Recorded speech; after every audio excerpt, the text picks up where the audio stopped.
Michael Franti once said, "You can bomb the world to pieces, but you cannot bomb it into peace."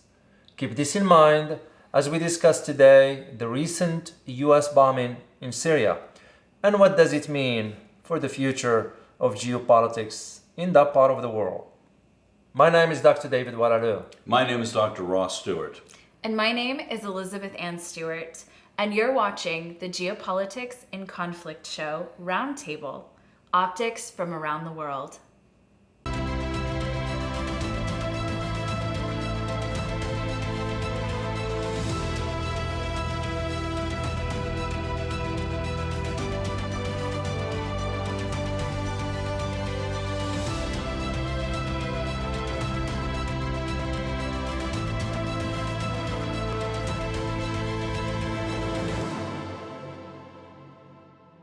As always, we want to thank the multitude of you who are writing to us, giving us wonderful feedback, wonderful new information, and encouragement. Well, indeed, those comments, they are very, very informative. I learn a lot from them, so we want to thank you for that. We also want to take this opportunity to thank our Patreon members for their support, so thank you for that.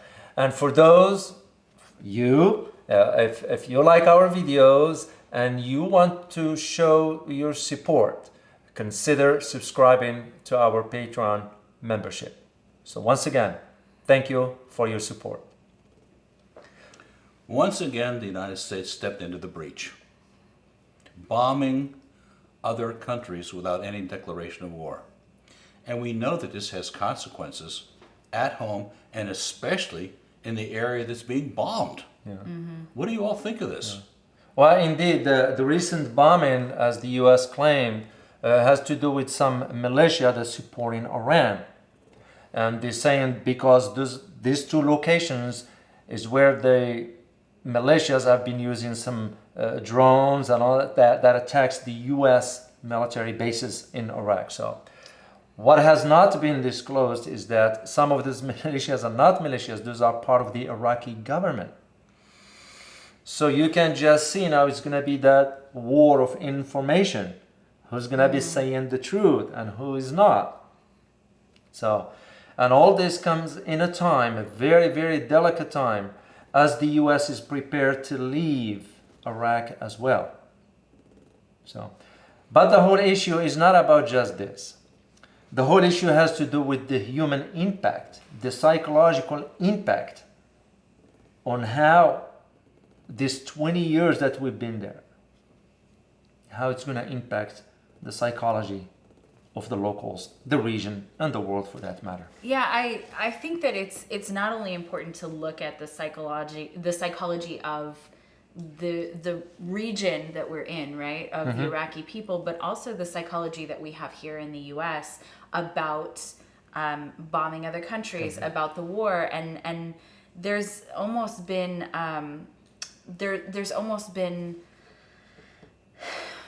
differing opinions on whether we should still be there, on whether we should have been there to begin with. You know, we have a sort of understanding here that our politicians are not always the most honest in terms of what they promise they're going to do versus what they actually do. And if you can't trust your government, if you can't trust your politicians, where does that really leave you? Who can you really trust? So I think that the whole world is actually having this problem right now. You know, the people who are in charge are saying one thing and then doing something completely different. We're supposed to leave Iraq. That is correct. Yet that's not quite what's happening right at this moment, is it? That is correct. Well, actually, just to go back to really before even the invasion of the time, I remember I was still in Washington at the time. I was still working in Washington. And I had a conversation with some colleagues, and the conversation was based on, we were aware of what's about to happen. Of course, we couldn't disclose that information. That's how the system works usually. And my argument at that time was with some close colleagues that this is not a good idea.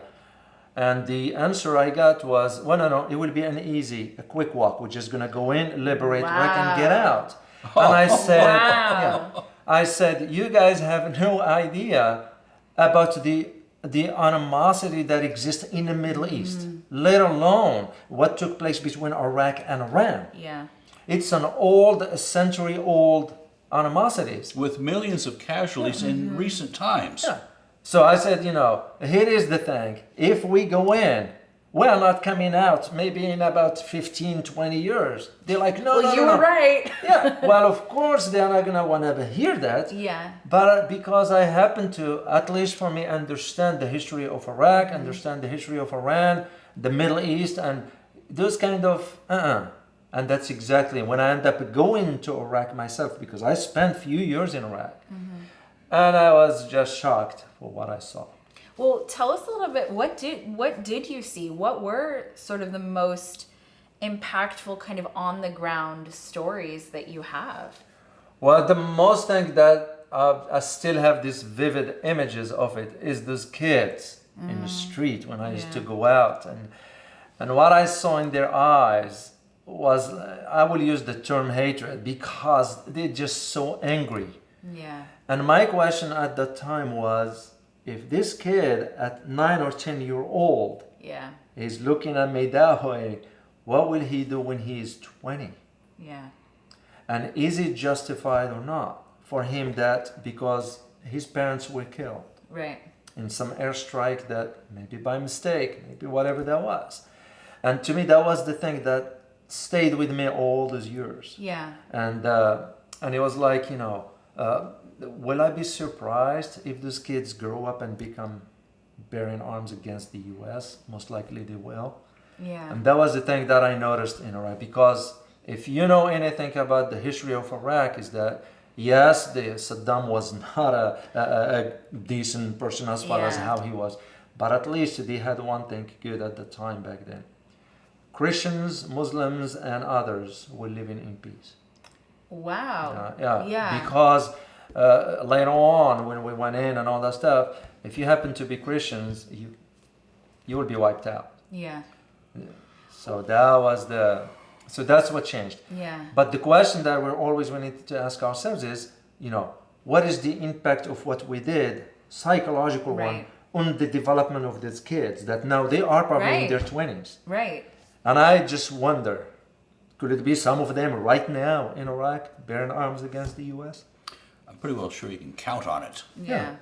I won't be surprised, because that was the same scenario that happened in Afghanistan.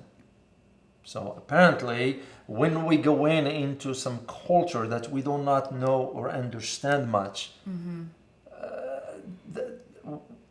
we can always rest assured that conflict is not going to be resolved. Yeah. And those people are not going to forget what happened to them. It's astonishing how long the memory of all these atrocities really is.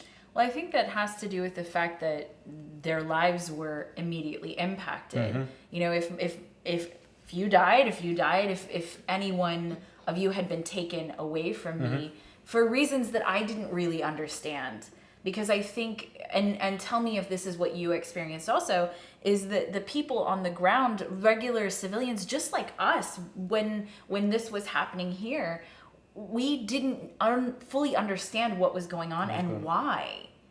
Right? Because, even if it's the war on terrorism, or, even let's say it's political in nature, the everyday citizen isn't going to understand that. The everyday citizen isn't going to understand, this is why this is happening to me. All they're going to understand, and all we understood when all this was going on, is this is the consequence to me. This is the consequence to my life. And so for those kids, the consequence to them was that they didn't have parents anymore. And that they were alone, that their daily life was disrupted, that everything they knew and everything they had loved and been familiar with was taken away from them.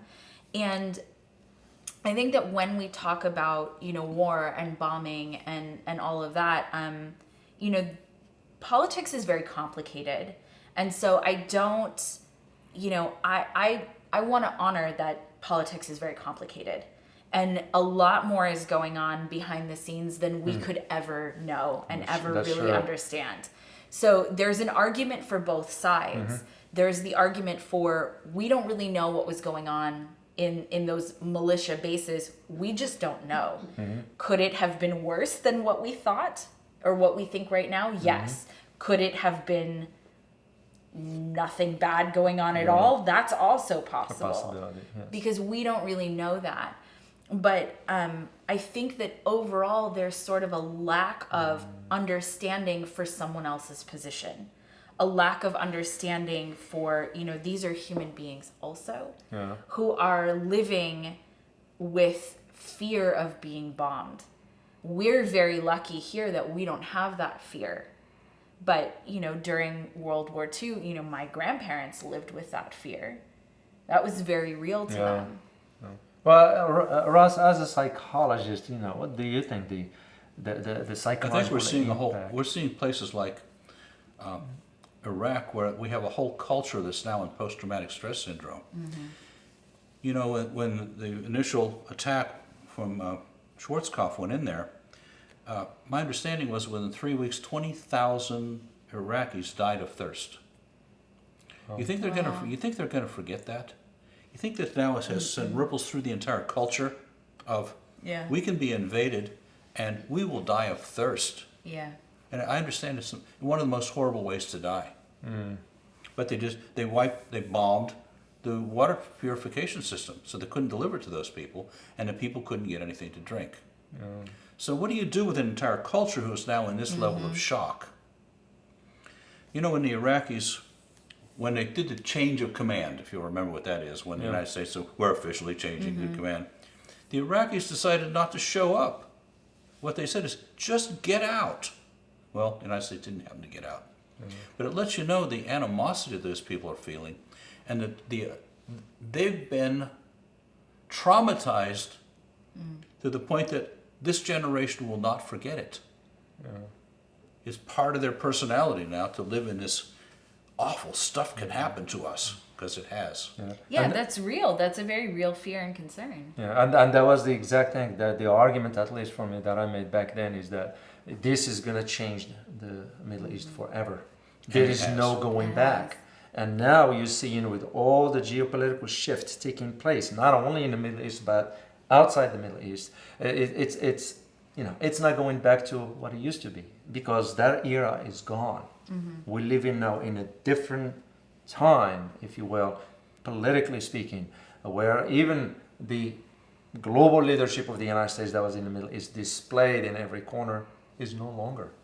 So, because now what you're noticing is the emergence of other players that can shift the directions of where the geopolitical shift is going. China, Russia. Iran, Malaysia, you name it. It's those dynamics that's going into. The big, as I always thought of it, the big concern I've always had was with those kids. Yeah. Because when I used to go out, I will go outside. I won't stay in the base. Yeah.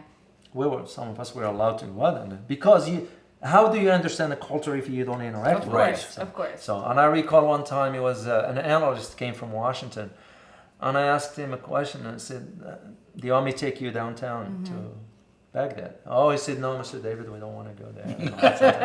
And I said, "Well, how can you base your analysis on why delegating from an armchair without even seeing what's going on the ground?" Yeah, and I think you can't. Yeah, and he was shocked by because of the fear. Well, because for us in the West, we have that fear of, people in the Middle East, they live differently. And that becomes the question, why am I getting into this with? Is the idea of how you sort of guide your energy that dictate to you which direction you go. That's why they feel the way they feel in the Middle East. That's why the way we feel. You'll be better off to talk about this one because that's your area. Yeah. Understanding. So what I'd like for you, if you can explain to our viewers here, how do you think those kids that witnessed whatever they witnessed when they were 9, 10, how do you think they are channeling today, or how they have been channeling their energy? So I think there's two choices here. I think that every person who has been through any level of trauma has two choices. There's the choice of funneling your anger into revenge, into hate, into destruction. And I think that there's the path of channeling it into forgiveness. And that's a hard concept, I think, for most people to understand, because, you know, when someone hurts you, when someone does wrong, your initial instinct is, I'm going to get them back, right? I'm going to right the wrongs that were done to me. I'm going to right the wrongs that were done to my family. I'm going to take it out on whoever I can. But you know, there are a lot of sayings about revenge, about anger, about hate, that it's like, one of my favorite quotes is, revenge and hate is like taking poison and expecting the person you're mad at to die, right? It poisons you far more than it actually hurts anyone else. And, you know, in a situation where someone's life has been destroyed, where their families have been taken away from them, they deserve happiness. They deserve better than that. And this is a perspective, I think, that isn't talked about very much, especially in the geopolitical sphere, is, you know, these are human beings who have a choice. And coming from, you know, the situation that all of this stuff, they could turn to hate and pain and fear. That's an easy choice in a way. But there's the other choice of forgiveness. And forgiveness is not something that anyone really talks about in the geopolitical sphere, but it's really important to bring up here. Because forgiveness doesn't say that the thing that these people did is okay. It doesn't say, you know, you hurt me and that's an okay thing to do. It doesn't. What it does is it releases the fear and the anger and the pain and the suffering from you, so that you have a chance at something different. And, you know, A Man's Search for Meaning is one of the best. Viktor Frankl is one of the most extraordinary books ever written. And that's a man who by every right had the right to be angry for the rest of his life. And he chose forgiveness, and not for the other people. He chose it for himself. And so I think that's the choice that actually all of us have in front of us. And there are obviously people who have been very hurt and very wronged, and I want to acknowledge that too, because that's real. It's certainly real there. It is. It's real.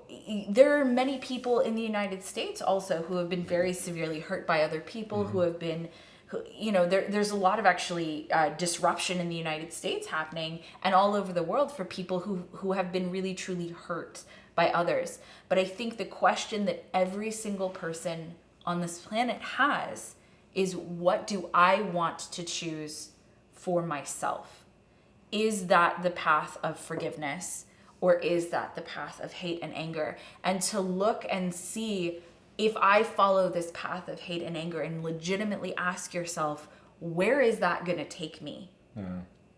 And ask yourself, the path of forgiveness and of peace requires that you forgive the person who hurt you.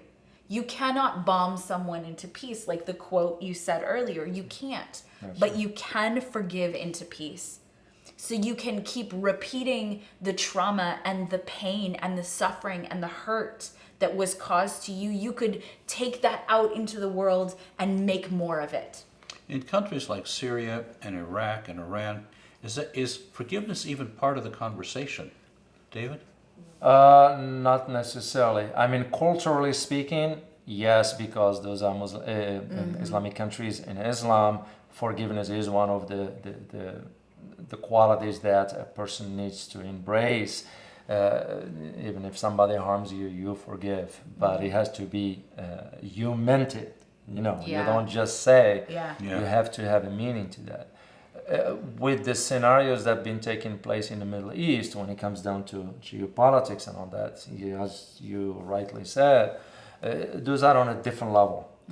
Because average citizen is not going to know what's going on behind closed doors. And usually, Washington is known for the center of power, if you will. Yeah. There are a lot of discussions behind closed doors that can take a different path altogether, and the results and consequences will become far beyond what they expected. And it was exactly why, personally, when I was talking to that colleague back then, I saw it in front of me that you guys, somebody needs to tell people in charge this is not the right course of action because of what it's going to lead to. Yeah. So, there's a fundamental distinction that human beings make, and that is, do you live in a world that's safe or unsafe? And you ask people, and they actually know the answer to this. I've asked this to maybe 1,000 people, and they always know. So if you grow up in a war zone, or your country's been attacked and you've seen 100,000 of your population killed in some form or fashion, what's your conclusion going to be whether the world is safe or unsafe? Unsafe, of course. Because because it is. Because it's true. It's true. Now, then that leads to a whole pathway of decisions that you make in terms of, if the world's an unsafe place, what do I need to do to survive? Well, hostility is one. Yeah. Revenge is another. Right. Hatred, naming an enemy, it just goes on and on. Yeah. And the invitation to violence in so many different forms, because the world is unsafe. Unsafe. Yeah. It's a dangerous, terrible place. And I think we're seeing a bunch of that rubbed right back in the Americans' face for having done what they've done. Well, because there was no deliberate discussions as far as usually certain decisions that have been made in Washington. There is not enough debates going on, because the decision was limited among key individuals. And for example, if you have the vice president showing up in your office, well, you are at the bottom of the food chain, that means that's the way the system works. There's it's kind of the authority, the hierarchy, if you will. But as far as debates regarding, is this decision right or not? We don't have that much. I mean, the whole invasion of the Iraq was not debated accurately. As we all know, it was based on a faulty intelligence. Iraq didn't have any. No weapons of mass destruction, no nuclear materials. And this is by no means we are defending Iraq here. No. We're just being pragmatic, as we always say. As a matter of fact, at that time, I remember the former Ambassador Wilson was asked to go and investigate this yellow cake per se in Niger. And he went and investigated, and he was none of that. And when he presented his report that it was none of that, they ended up retaliating against his wife, who was a CIA officer. Yeah. I remember that. Yeah, and they disclosed her identity, which is a crime in American federal laws. You don't disclose the identity of a CIA agent. So that's not the point. The point was, here is somebody who was asked to do an investigation, conducted the investigation thoroughly, and provided the outcome. Why are we retaliating with him when we don't like what we hear? And this is why they always say in Washington, there is a saying in Washington, when Washington does not like the message, he shoots the messenger. That's just been the norm in Washington. So. Wow. I have a question for you guys about all of this situation, actually, because a lot of it, as it comes out, is kind of crazy, right? It's a little bit, like if everyday people acted like that, we would not have a functioning society anywhere in the world. Backstabbing, lack of trust, there's a lot of really crazy problems. How do you both think that government has functioned like this for as long as it has? And are we seeing the results of a collapse of functionality based on basically reaping what you sow, right? Yeah. Is that what's happening right now? It sure looks like it. You take this, we're talking about, is the world safe or an unsafe place? Yeah. and you load up the government with a lot of the world's an unsafe place, what are you going to see? You're going to see there's a commie behind every tree. Well, what is that about? Yeah. Or we need to go into one of these countries and just totally decimate what's going, because they're Yeah. evil. That doesn't make any sense at all. And the quote that Yeah. David did, you can bomb them, but you can't bomb them into peace. Yeah. That's true. And if you come from kill them all, you're not gonna really be a messenger for, yes, let's get along with each other. Let's figure out how everyone can win. And there's the people who says that the world's an unsafe place. There's no reasoning with them. They are Sure. absolutely certain. And so you say, well, they're recalcitrant. Their position is set. Yeah. Do we want these people running our government? Yeah. Well, that becomes the issue. I mean, your question will have two tracks to it, but at least if we talk domestically, it becomes the issue of the trust in the government. Yeah, absolutely. And we all know, Absolutely. survey after It's survey. pretty low. A Congress had it like in a single digits. Yeah. That's how much Yeah. we lack trust in. We don't trust the government is because the government is not, even though in the Constitution it says the government is for the people, by Yeah. the people. But at the same time, I'll take a step back on this and say, okay, are we just to blame the government for everything? Well, That's no. a great no. question. Yeah, well, That's a great question. I'll be the first one to say no. That's a the great reason question. being because you're going to have citizens bear some responsibility as well. I agree. And if you have individual or citizens, whatever you want to call them, are not informing themselves, they are not well educated about the issues, because they are consumed by, I gotta see what shows, and they're just distracted by it. Absolutely distracted. Yeah. Yeah. So the fault fall on them as well. Yes, the government plays a role into that, but you don't just blame the government 100%. You bear the responsibility. You as a citizen bear the responsibility to educate yourself, be informed about the issues, understand the complexities of these issues. And I Yeah. think this is the first time in my lifetime that we've had access to so much information. Yeah. I mean, if it's out there, you can find it if you're looking. You can find people who actually are afflicted, that's a joke, with accurate perception.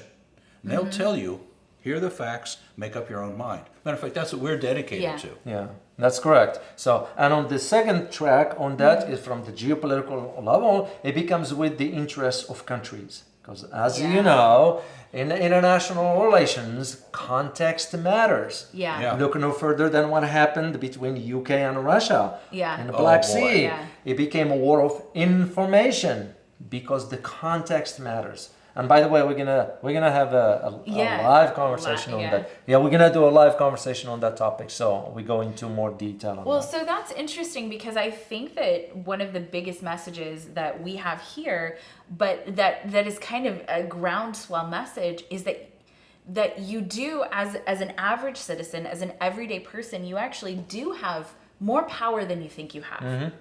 And do you agree with that? I do Both of you.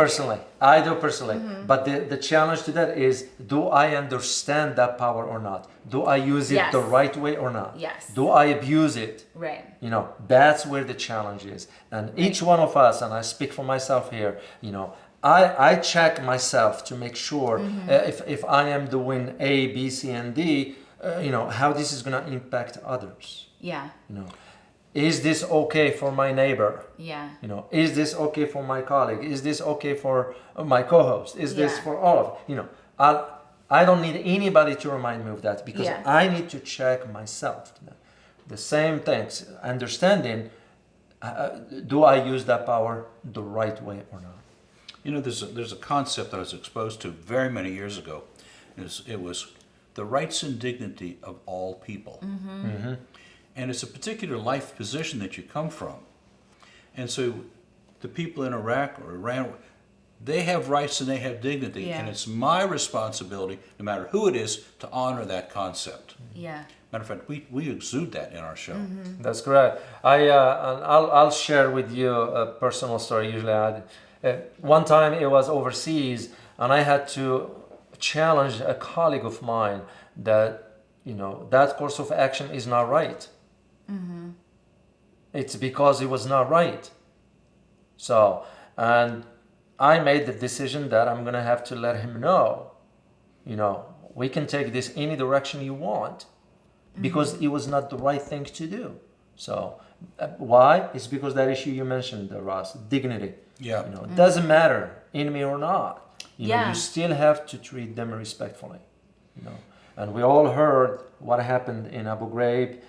Oh my God. We all heard what the stories that happened. And this is, by the way, not just from the Americans. That happened from other nationalities as well.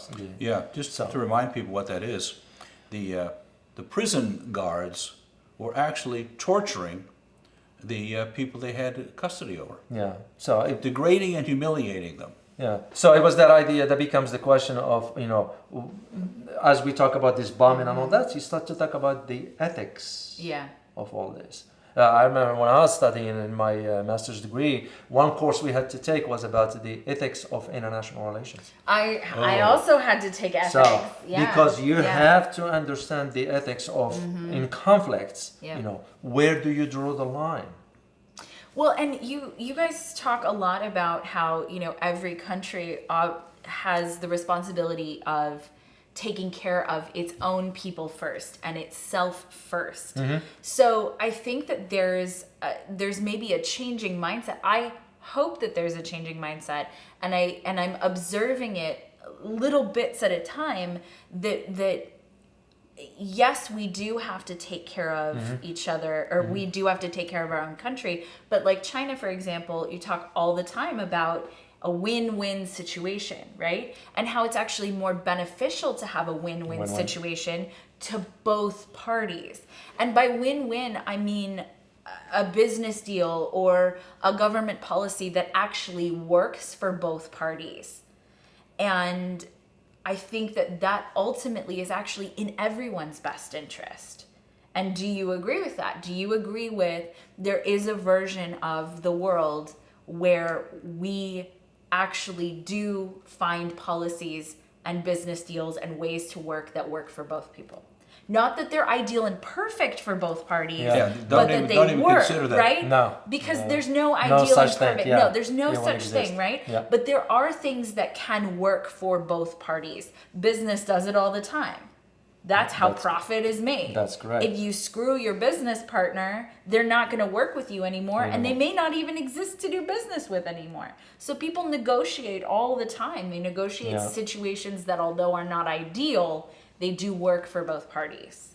Well, the Chinese learned it because they tried every darn option you can think of. Yeah. Because they have a recorded history. And even Xi Jinping, he's very aware. Yeah. And all the leadership in China, they've been remarkably smart and remarkably well informed. We don't hear that here in the West. Sure. But it is true. Yeah. I remember when Jiang Zemin was the head of China.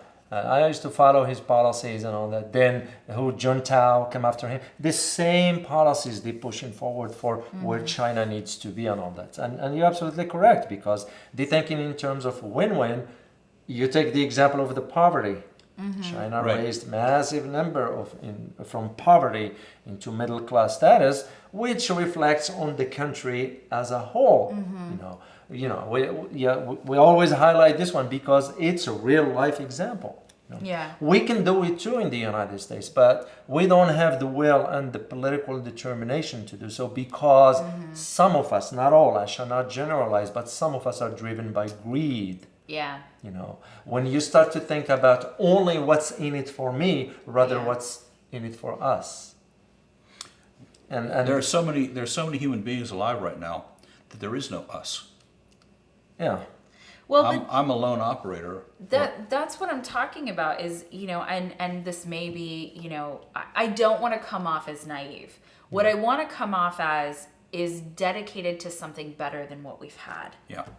Do you know what I mean? Yeah. So although some of these ideas are a little bit lofty, but I do have faith in humanity. I do have faith that we can do better than this.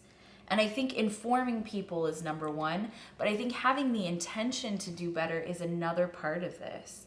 The intention for this not to be what we have forever. Is that completely unreasonable? I mean, is that No, completely... No, it's not. It's feasible. It's feasible. With the assumption that the masses take responsibility by informing and educating themselves about issues to understand how they present the argument and how they go about it. That's usually what it's going to take. In 1975, as I was finishing my PhD, we came to this conclusion that we really had all the information as to how to build really intelligent, functional human beings, how to structure families, how to structure societies, that they actually worked. And we're kind of stunned that they had this accumulation of all of this knowledge. And we looked at each other and said, but there's no resolve. Wow. No one wants it. Yeah. Although I think everyone really wants it. Yeah. I think everyone really wants it. But you're right. There's no.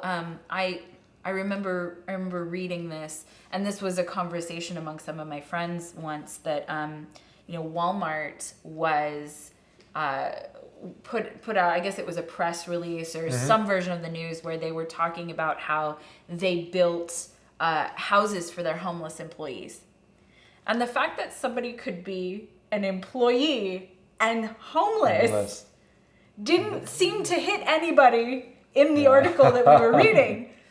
If you're employed somewhere, you should be able to afford some place to live, don't you think? That's true. Yeah, it's yeah. So although that was very nice that they built these houses for their homeless employees, but the backstory is they're homeless to begin with. So. Yeah, and that becomes the question. I mean, just to circle back to where we started, is this idea of, when we get engaged in conflicts, do we really have a sincere and honest debates about what do we want to achieve and what are the consequences of what are we doing here? Action? Exactly. Why are we doing this? And I think that's what's missing in Washington, at least as one who spent a few years there. It became evident to me after the third, fourth year. It became evident to me that it's not going on. So there is no open debates, in a society like ours where you will expect. I mean, we all see it, you see some nasty comments. You see that. Sometimes I used to put some stuff on LinkedIn and I'll get this feedback about you are an American and all that's like, wait a minute, take a step back. Just because we don't see eye to eye on an issue, it does not make me the enemy. Yeah. Why do you have to even think in those terms? Yeah. David, you're a death threat if you have an opinion different from mine. I know, because that's how we start to end. And that's usually, to me, it's a sign of degradation of the intellectual capabilities of a society. I also think it's part of the, is this a safe world? Is this not a safe world? I don't know that too many of us feel safe right now in the world across the board. Yeah.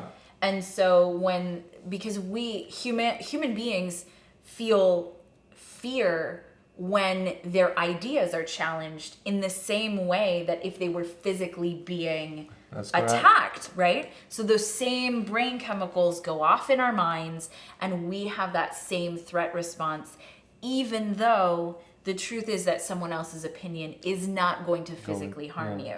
But those same chemicals go off and you have to stop for a second and think, is this really a threat? Is this not a threat? And I think if that is the only question that someone asks themselves on a regular basis, is this a real threat or is this a perceived threat? We would have a very different ability to have conversations. That's correct. And this one also leads to the idea of, are we prepared or not? Because with all this comes the question of, are you prepared or not? If you are not feeling safe and secure, you must at least have a plan in place into how to deal with the changing circumstances. We're all witnessing that as we speak in the United States. So becomes the question, and I hope you are asking yourself the same question, am I prepared or not?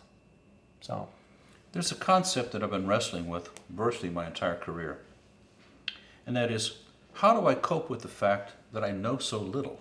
How do I cope with the fact that there's ambiguity and complexity every place I turn? Yeah. And then I hear this statistic of major government decisions are made with 20% of the necessary information to do an informed, make an informed decision, and going, that's about what my life is like. Yeah.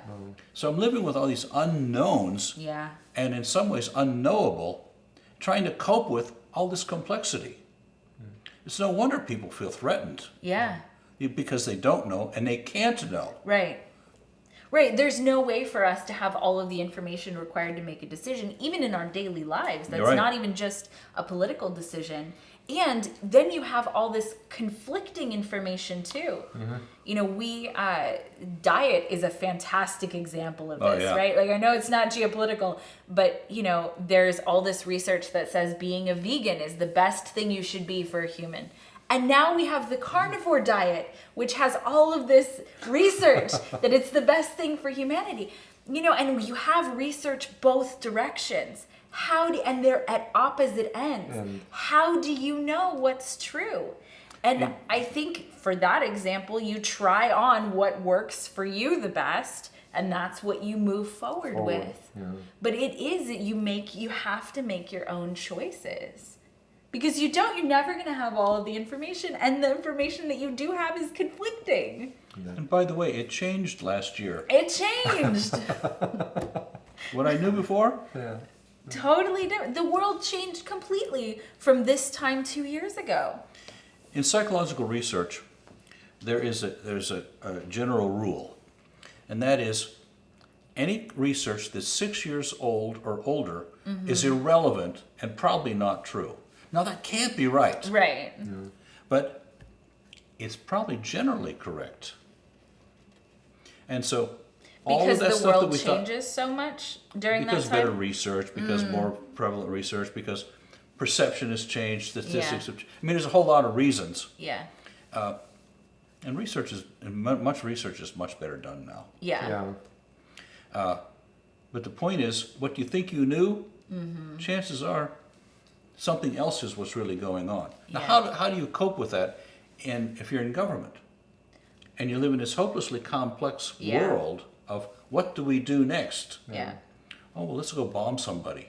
Well, that happens to be illegal. It happens Yeah. to be immoral. You don't even, you only got 20% of the information you need to make an informed choice. But Yeah. you did it anyway.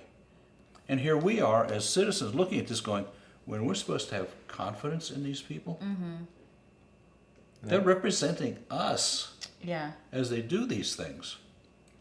Then there's the people who receive this on the ground, Yeah. and they're going, well, my father's no longer around, and now our family's devastated, and on and on Yeah. and on. And so we have at least one whole generation of, the United States really harmed those people, or Saudi Arabia, or somebody else did Right. really dramatic Yeah, the harm to United these States people. is not the only place For that's, sure, that's absolutely done for this. sure. But that's why I think part of what our goal is to bring a different kind of conversation, because we have more power than we think we do. And I think as a whole, people are good and kind. That's my experience. That's my personal belief, is that human beings at the core, for the most part, there are obviously people who are not good or kind, but that people are doing the best that they can. And everyday people, we are doing the best that we can. There are entire movements going on worldwide that are focusing on we can get along. Now let's move humanity forward. Yeah, But they don't get much press right. because there's no sensationalism concerning Yeah. it. Sure. Yeah, let's all get along. That's true. It's the thing that isn't sensationalized. That's Right. correct. Well, this is why we wanted to discuss today, just to bring some different perspective for Yeah. you to know. Usually, great ideas comes out of differences of opinions.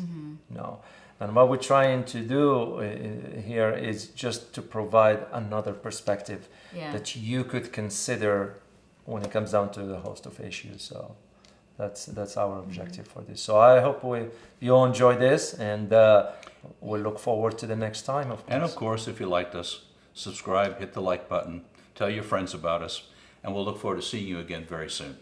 As always, stay informed. Till next time. Bye-bye.